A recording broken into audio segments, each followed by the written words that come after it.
এখন আমরা voltage, current, energy আর পাওয়ার নিয়ে কথা বলবো। প্রথমেই ভোল্টেজ নিয়ে কথা বলবো। ভোল্টেজ কি বা ভোল্টেজ কাকে বলে? ভোল্টেজ এর ডেফিনেশন হচ্ছে voltage is a electrical pressure which act transfer a electrons one atom to another atom is called voltage.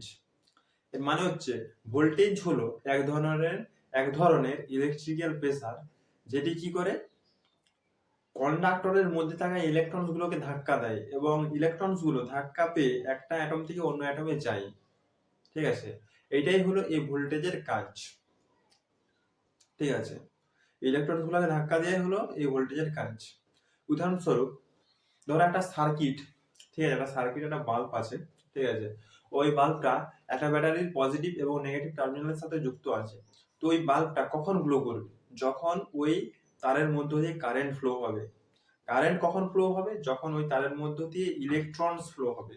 ওই ইলেকট্রনস কখন ফ্লো হবে? যখন তাকে কেউ ধাক্কা দেবে। কে ধাক্কা দেয়? ভোল্টেজ। এটাই হলো ভোল্টেজের কাজ। ইলেকট্রনস গুলোকে ধাক্কা দেওয়াই হলো এই ভোল্টেজের কাজ। তারপরে যে কারেন্ট, কারেন্ট কি? Current flow of electrons in a close conductor is called current.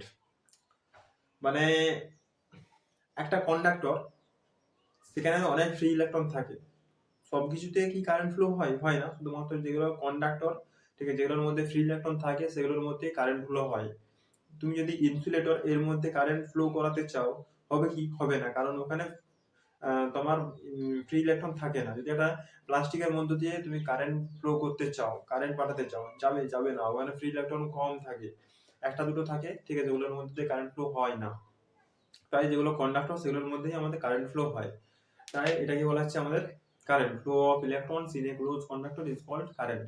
মানে কারেন্ট কখন ফ্লো হবে? যখন ওই তারটা ক্লোজ থাকবে। ঠিক আছে, তখন ওই দুটো তার যখন একসাথে ক্লোজ থাকবে তখন আমাদের কারেন্ট ফ্লো হবে, না হলে কারেন্ট ফ্লো হবে না। এটা হলো কারেন্ট। হয়েছে পাওয়ার। পাওয়ার মানে কি? পাওয়ার মানে ক্ষমতা। Rate of doing work is called power. ঠিক আছে, মানে কাজ করার ক্ষমতাকে পাওয়ার বলে। মানে ধরো তুমি একটা বল মারলে, ঠিক আছে, একটা তুমি ব্যাটসম্যান এখন বল করছে, তুমি মারলে, এটা একটা 6 মারলে, তো এটা কি? এটা হলো তোমার পাওয়ার। ঠিক আছে, তুমি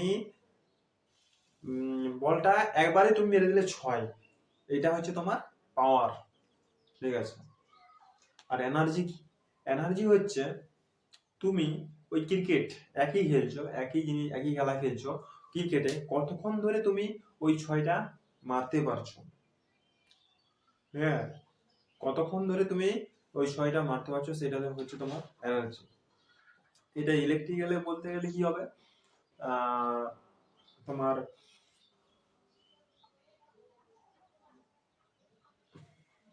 এনার্জির যে ইউনিট সেটা হচ্ছে জুল।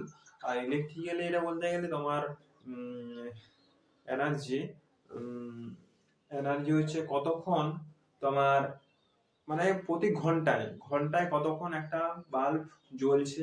ঠিক আছে, সেটা হচ্ছে এনার্জি। বা কত ওয়াটের, ঠিক আছে, ওয়াটেজ, ওয়াটেজ বাই আওয়ার, তাহলে এনার্জি তোমার চলে আসবে। আর হচ্ছে তোমার পাওয়ার। পাওয়ার এর ইউনিট হচ্ছে, পাওয়ারের ইউনিট হচ্ছে ওয়াট। ঠিক আছে, ইলেকট্রিক্যালে আমাদের পাওয়ারের কি হবে? ভোল্টেজ আর কারেন্টের গুণফল। ভোল্টেজ আর কারেন্টের গুণফলকে আমাদের পাওয়ার বলে। ভোল্টেজ আর কারেন্টের গুণফলকে আমাদের কি বলে? পাওয়ার বলে। তো এইগুলো আমাদের ভোল্টেজ, কারেন্ট, এনার্জি, পাওয়ার এর ডেফিনেশন। আশা করি প্রত্যেকেই এগুলো বুঝতে পেরেছো। যদি একজনও না বুঝতে পারো, অবশ্যই আমাকে কমেন্টে জানাবে। ঠিক আছে, অবশ্যই তোমরা এগুলো খুব ভালোভাবে বুঝতে পারবে। এগুলো জানাটা খুবই দরকার। তোমরা যেহেতু ইলেকট্রিক্যাল লাইনে পড়ছো, ঠিক আছে, তাই এগুলো জানাটা তোমাদের দরকার।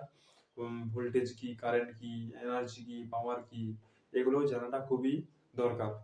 এগুলো জানো, তোমাদের দৈনন্দিন জীবনে অনেক কাজে আসবে। ভিডিওটি দেখার জন্য ধন্যবাদ। ভিডিওটাকে একটা লাইক করবে এবং নতুন হয়ে থাকলে চ্যানেলটিকে সাবস্ক্রাইব করবে। ধন্যবাদ।